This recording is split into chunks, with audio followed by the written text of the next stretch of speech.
הכוח הוא אצל אנשים. שהאישה במגזר החרדי מגיעה לה.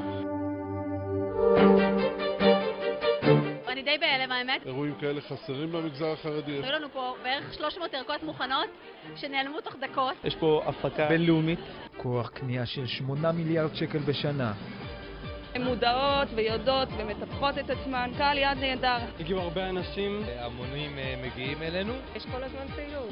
רמה מאוד מאוד גבוהה שלא יורדת משום אירוע אחר במגזר הכללי. אני מכיר את אימג' כבר מאירועים קודמים וההפקה שלהם תמיד מוצלחת.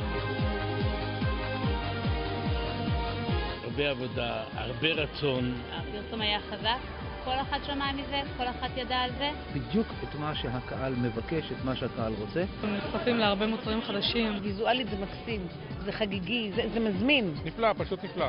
באשת חיל עושים עסקים עם עשרות חברות מהמובילות בשוק.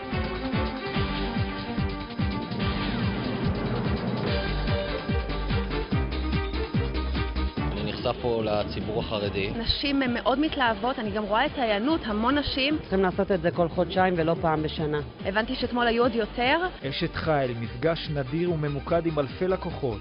ראיתי בהרבה תערוכות, גם בארץ, גם בעולם, מבחינה מקצועית, ליגה לאומית.